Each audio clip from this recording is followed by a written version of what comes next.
Hello everyone, Radhe Radhe दोस्तों। कैसे हैं सभी? आई होप सभी अच्छे होंगे। तो देखिए, अभी ये थर्सडे का व्लॉग है, यानी कि आज का ही व्लॉग है और आज ही मैं एडिटिंग करके वॉइस ओवर कर रही हूँ। तो दिखा रही हूँ मैं आपको टाइम की। अभी 6 बजने वाले हैं, 6 बजने में भी बल्कि 10 मिनट बाकी हैं। तो इधर देखा तो ध्रुव खेल रहा था अपने रूम में अपने बर्थडे गिफ्ट के साथ, बेबलेट के साथ।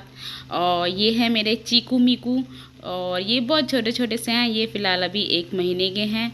तो इनको आते से ही खाना देती हूँ मैं, और ये मैंने आते से ही खाना दे दिया था इनको। ये खीरा वगैरह सारे फ्रूट्स वगैरह खा लेते हैं, और बीच बीच में बाकी लोग सभी भी इसको धीरे धीरे खाना देते रहते हैं। पूरे दिन भर ये खाते ही रहते हैं, और इतने ही मतलब शैतान है बहुत ज़्यादा, जबकि अभी ये 1 महीने के हैं। तो इन्हें मैं लाई थी अपने ससुराल से। तो देखिए, उसके बाद फिर मैं आज बनाने जा रही हूँ, आपके साथ शेयर करने जा रही हूँ करेले की रेसिपी, जो कि बिल्कुल भी कड़वे नहीं बनते हैं। तो आज जो करेले हैं ये मैंने बॉईल करने रख दिए हैं, और इधर बन रही है मेरी चाय, और इधर पड़े हैं थोड़े से बर्तन। तो एक्चुअली क्या है कि सुबह ही मैं करेलों को छील के और काट के बाहर बालकनी में मैं रख के गई थी, और जब दोपहर में खुशबू आई थी तो मैंने उसको बोल दिया था कि इसको रख देना। तो मैं ऐसे ही करती हूँ। तो ये फिर हो गए मेरे बॉयल, और इससे बिल्कुल कड़वापन निकल जाता है इनका। तो उसके बाद इनको बनाने के लिए मैं लूँगी सौंफ और राई। तो राई मैंने सौंफ की आधी ली है, और उस इधर लिए मैंने कच्ची केरी। एक्चुअली ये कच्ची केरी ना चुराई हुई है, ये भी हमने खेतों में जाके चुराई थी। गाड़ी रोकी थी रास्ते में, अभी मैं ससुराल गई थी तो वहाँ पे गाड़ी रोकी, रास्ते में हमने बाग देखा तो ये हमने वहीं से तोड़ी थी। तो और ये लिए हैं मैंने कुछ प्याज, आधी किलो करीब में होंगी प्याज। और ये मैं इस तरीके से ही मोटी मोटी काटती हूँ उनको, और बहुत अच्छी लगती हैं इसमें। मोटी प्याज काटने का मेरा एक ये भी रीज़न है कि इसको अच्छे से ये भुन जाती है, और बच्चे अगर करेला ना खाएं तो प्याज से रोटी खा लेते हैं, और प्याज बहुत ही टेस्टी लगती है। और उसके बाद डीप फ्राई कर लूँगी अच्छे से, और डीप फ्राई तो नहीं करेंगे, मतलब फ्राई कर लेंगे अच्छे से, और इनको ब्राउन होने तक मैं अच्छे से फ्राई करूँगी। तो ये जो कच्ची केरी है, ये मैं अपने ससुराल गई थी भी, तो इसी वजह से मैं व्लॉग भी नहीं बना पाई। 2-3 दिन मैं वहीं थी, तो इसलिए इस बार व्लॉग थोड़ा लेट आ रहा है। तो वही है, चलिए देखते हैं क्या कर सकते हैं फिर इसमें। तो फिर उसके बाद ये कच्ची केरी को मैंने काट लिया है, मतलब छील लिया है। छील के फिर इनको मैं छोटे छोटे पीस करके काट लूँगी। तो देखिए बिल्कुल कच्ची हैं, और छोटी छोटी सी गुठली थी इसमें, और इसमें भी बिल्कुल भी जाली नहीं पड़ी थी। जब आमी थोड़ी बड़ी हो जाती ना, तो फिर इसमें जाली पड़ जाती, तब इसे काटने में थोड़ी दिक्कत होती। पता है, पर ये आमी जो थी ना बिल्कुल बहुत खट्टी थी, और बहुत टेस्टी लग रही थी। तो मुझे तो अपने बचपन की याद आ गई थी कि जब मम्मी करेले बनाया करती थी तो बाज़ार से ख़रीद के लाती थी इन केरियों को, और जब काटती थी तो उसमें से हम आधी तो है ना खुद ही खा जाते थे। तो वही चीज़ याद आ गई, तो मैं बच्चों को भी वही चीज़ शेयर कर रही थी कि हम लोग है ना काटते काटते वही खा लेते, मतलब ऐसे ही खा लेते थे आधी आमी, तो इतनी टेस्टी लगती थी। तो बस इन्हें देख के तो ना मुंह में पानी ही आ जाता था।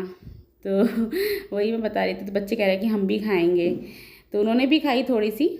तो उसके बाद फिर मैंने इसमें जो तड़का लगाया है, राई और सौंफ का तड़का लगाया है। इसमें मैं ज़ीरे का तड़का नहीं लगाती हूँ, और इसमें राई और सौंफ का इतना अच्छा टेस्ट आता है। वैसे तो पहले मैं मिक्सी में पीस के राई को और सौंफ को तब डाला करती थी, पर अब मैं ना इनको ऐसे ही फ्राई, मतलब ऐसे ही तड़का मार देती हूँ राई और सौंफ का, और बहुत अच्छा तड़का लगता है, और खाने में बिल्कुल भी डिफरेंस नहीं लगता। तो इसीलिए अब मैं थोड़ा सा मसाला क्या मिक्सी में पीसूँ, इसीलिए मैं ऐसे ही डायरेक्ट उसमें डाल देती हूँ। तो देखिए मेरी, उसके बाद मैंने उसमें प्याज डाल दी थी, और ये मेरी प्याज ब्राउन हो गई है, और इसको अच्छे से ब्राउन कर लेना ताकि बिल्कुल भी कच्ची ना रहे। तो उसके बाद मैं डालूँगी अपने बेसिक से मसाले, हल्दी, धनिया पाउडर और लाल मिर्च और नमक। बस यही अपने 4 बेसिक से मसाले डालूँगी, और मैं ज़्यादा मसाले हम लोग यूज़ नहीं करते हैं, क्योंकि हमारा जो पेट है इतना, बोलते ना बियर नहीं कर पाता उस चीज़ को, इसीलिए हम अपने यही जो मेन मसाले होते हैं हम वही यूज़ करते हैं। तो इन्हें डाल के मैं अच्छे से इनको भी मिला लूँगी प्याज में, और फिर मैं डाल दूँगी जो मैंने अमिया काट के रखी थी छोटी छोटी बारीक बारीक, इनको डाल दूँगी। इसको भी मैं 2 मिनट तक 2-3 मिनट तक ऐसे चलाऊँगी। और इसको चलाने के बाद फिर जो मैंने फ्राई करके अपने करेले रखे थे वो फिर इसमें डाल दूँगी, और फिर इसको पकने के लिए रख दूँगी कम से कम 15-20 मिनट के लिए, बिल्कुल सिम गैस पे। तो इतने अच्छे पकेंगे इसमें, मतलब। और ये जो करेले होते हैं ना, कम से कम मेरे ये हफ्ता भर चल जाते हैं आराम से, अगर ज़्यादा ना खाए जाएं। तो ये होता है कभी कुछ सब्जी है सूखी है या फिर दाल है या फिर कोई भी सब्जी है, तो उसके साथ हम थोड़े थोड़े ऐसा जैसे बोलते हैं ना चटनी की तरह, हम थोड़ा थोड़ा लेके ना हर सब्जी के साथ, चाहे सब्जी हो घर में बनाएं या फिर हम दाल वगैरह बनाएं, कुछ भी बनाएं, तो उसके साथ हम ये करेले ले लेते हैं। एक सूखी सब्जी का ये हमारा काम कर देती है। और वैसे भी आप इसको पराठों के साथ खाओगे ना करेलों को, तो बहुत ही अच्छा टेस्ट आता है। तो इधर मैंने थोड़े से मसाले वसाले जो बिखर जाते हैं, तो मैंने फिर ये थोड़े से अपने स्लैब भी साफ़ कर लिए।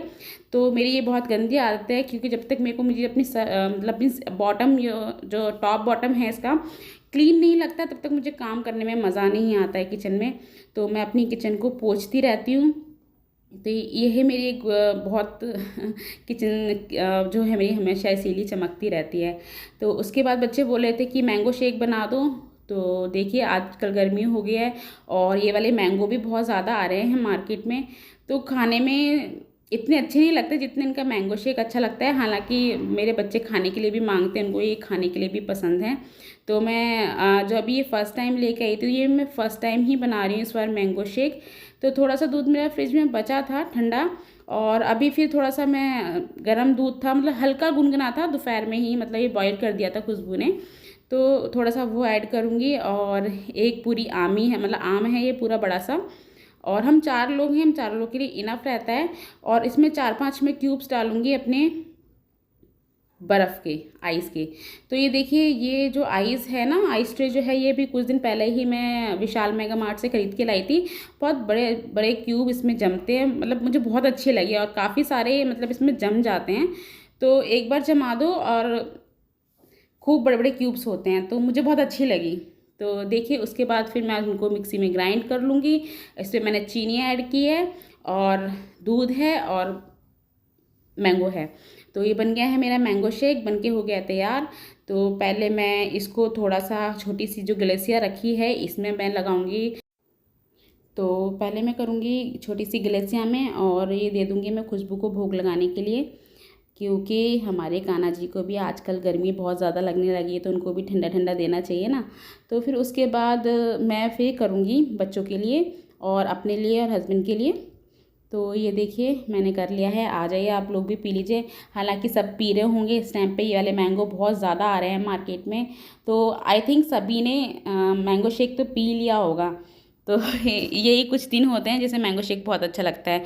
तो ऊपर से मैंने ड्राई फ्रूट से गार्निश कर दिया है, और इसमें डाली है मैंने एक एक आइस सबके उसमें। ये है मेरा ग्लास, तो आइए आप लोग भी पी लीजिए, कैसा लग रहा है। तो चलिए मैं भी पी लेती हूँ और इन्जॉय करती हूँ अपनी मैंगो शेक को। तो मैंगो शेक पीने के बाद फिर मैं आ गई थी दोबारा से किचन में। तो उसके बाद मैं गूँधूँगी थोड़ा सा आटा, और आटा मैं थोड़ा सा ही गूँधी हूँ कि खाने के लिए सिर्फ मैं, खुशबू और ध्रुव ही हैं। बाकी बच्चों के पापा जाएंगे ऑफिस, उनकी है नाइट शिफ्ट, तो वो नहीं खा के जाते हैं, वो ऑफिस में ही डिनर करते हैं। तो ये सिर्फ अपने लिए बना रही हूँ, और ये आटे में मैं कुछ उंगलियां छाप दूँगी। और ये मैंने शुरू से ही अपने घर में देखा है, जब आटा गूँध के रखते हैं तो इन पे उंगलियां ज़रूर छापते हैं। ये शुरू से ऐसा हमारे घर में होता आया है। इसका रीज़न शायद यही है कि ये पिंड का रूप ना लें, इसलिए इसमें हमें अपने उंगलियां को छाप देना चाहिए। तो उधर कल जब मैं बाज़ार गई थी तो वहाँ से लाई थी ये मस्क मेलन, खरबूजा, और ये जो मेरे पास रखे थे खीरे। तो खीरे में ना कुछ अभी खाने के साथ खा लेंगे, छील के रखूँगी, और कुछ मैं बॉक्स में, ये 2 बॉक्स में लेके आई थी मार्केट से। ये भी मैंने विशाल मेगा मार्ट से ही ख़रीदे थे। तो ये इन दोनों बॉक्स में मैं ज़्यादातर अपना सैलेड है ना सुबह के लिए बच्चों के लिए टिफ़िन में रखती हूँ। मैं सुबह इसमें ही काट के रात को रख देती हूँ और सुबह, ताकि मेरे को इतना हौच पौच होता है बच्चों के लिए, तो बस सीधा काटा बच्चों के टिफ़िन में और मैं इसी तरह से उनको सैलेड रख देती हूँ। तो देखिए खरबूजा भी सोचा था कि अगर थोड़ा टाइट होगा तो मैं खरबूजा भी बच्चों को लंच में टिफ़िन में दे दूँगी, बट ये थोड़ा खरबूजा है ना ज़्यादा ही पका पका हो रहा था। आई थिंक कि ये हो सकता है क्योंकि ये पूरा काफ़ी मतलब कल से रखा हुआ था फ्रिज में, तो थोड़ा सा मुझे लग रहा था कि ये और ज़्यादा गला गला हो रहा है। तो मस्क मेलन तो मैंने नहीं रखा, मस्क मेलन तो मैंने अभी दे दिया था सबको खाने के लिए और हस्बैंड भी बैठे हुए थे, तो ये पूरा ख़त्म हो गया था। और बाकी खीरा ही मैंने सिर्फ काट के रखे फ्रिज में सुबह के सैलेड के लिए, बच्चों की टिफ़िन के लिए। तो सुबह मेरे लिए इतनी जल्दी होता है तो इसीलिए मैं कुछ काम जैसे है कि सैलेड काटना या फिर सुबह के लिए सब्ज़ी काट के रखना, जो मुझे सुबह इतना जल्दी रहता है, तो वो काम मैं रात में ही निपटा के रखती हूँ अपने। तो ये कुछ तो मैंने अभी करेले बना लिए हैं, सुबह मैं कुछ ऐसा ही बना लूँगी दाल वगैरह, क्योंकि एक सूखी सब्ज़ी हो जाएगी सुबह और एक आपकी कोई भी दाल वगैरह बना लूँगी। और बच्चे खुशबू तो जाएगी स्कूल, ध्रुव नहीं जाएगा, कल फ्राइडे है तो कल उसकी छुट्टी है। और बाकी हस्बैंड सुबह आएंगे तो वो अपना खा लेंगे खाना। तो देखिए ये मैं काट रही हूँ तो ये थोड़ा गले गले से हो रहे थे, तो इसीलिए मैंने इसमें काट के बाद में प्लेट में करके बच्चों को ही दे दिए थे खाने के लिए। तो और इधर मेरी सब्ज़ी भी पक रही थी साथ के साथ। तो ये साइड बाय साइड मैं खड़ी होकर काम ही करती रहती हूँ, बिल्कुल भी बैठती नहीं हूँ। इससे मेरा ये मल्टीटास्किंग होता रहता है और मेरा काम भी टाइम से जल्दी निपट जाता है। तो देखिए मैं इसमें थोड़े से मोटे मोटे से पीस करके काट के रख दूँगी और सुबह फिर जब इनके टिफ़िन में रखूँगी तो वो छोटे छोटे पीस करके रख दूँगी मैं। तो यही है मेरा एक कि मैं इसी तरह से अपने काम को निपटाती हूँ, ताकि मेरे लिए सुबह ऑफ़िस के लिए लेट ना हो और फटाफट से हो जाए। तो चलिए इसको रख देती हूँ फ्रिज में। और उसके बाद ये है मस्क मेलन के जो बीज थे, तो इन बीज को मैं धो लेती हूँ और इसको मैं इससे तो बहुत अच्छी खीर भी बनाती हूँ। मेरा अगर आप शुरू के स्टार्टिंग के व्लॉग देखेंगे तो आपको खीर की रेसिपी दिखेगी जो मैंने कि इन खरबूज के बीज से बनाई है। तो इनको मैं सुबह धो लूँगी, अभी ये सुबह तक थोड़े से ऐसे पन्नी में रखे रहेंगे। तो इधर मैं कर रही हूँ अब खाना और मैं और ध्रुव खाएंगे दोनों साथ में खाना। तो ये देखिए कर रहे हैं, तो ध्रुव कह रहा है कि मैं करेला नहीं खाऊंगा, बट हालांकि ये बिल्कुल भी कड़वे नहीं बनते हैं और उसने बाद में खा भी लिए थे। पहले तो वो मुंह बना रहा था, तो बाद में उसने खा लिए थे। तो देखिए वो कैसे मुंह बना रहे हैं और आप लोग भी खा लीजिए। बिल्कुल भी इस तरीके से आप बनाएंगे बिल्कुल भी कड़वे नहीं बनते हैं, एक बार ज़रूर बनाइएगा इस तरीके से, बिल्कुल भी गारंटी के साथ बोल रही हूँ, बिल्कुल कड़वे नहीं बनते हैं। तो ये कुछ करेले बचे थे जो सुबह मैं रख के गई थी, ये पके हुए थे तो इनको मैंने नहीं काटा था, तो इनको मैं टांग दूँगी, ये बाद में गाय के लिए सुबह डल जाएंगे। तो चलिए करती हूँ मैं इस व्लॉग का यहीं एंड। आपको वीडियो कैसा लगा? अगर वीडियो ज़रा सा भी अच्छा लगा हो तो प्लीज़ लाइक दीजिएगा और सब्सक्राइब कीजिएगा मेरे चैनल को। बस ये थोड़ा सा काम बचा है मेरा, वो खरबूजे के बीज टंगे हुए हैं, ये बर्तन रह गए हैं और वीडियो ज़्यादा लंबा हो जाएगा तो इस वीडियो का मैं करती हूँ यहीं एंड। तो चलिए मिलते हैं आपसे नेक्स्ट वीडियो में। प्लीज़ लाइक करके जाइएगा और सब्सक्राइब जरूर कीजिएगा मेरे चैनल को। Good night everyone, bye bye.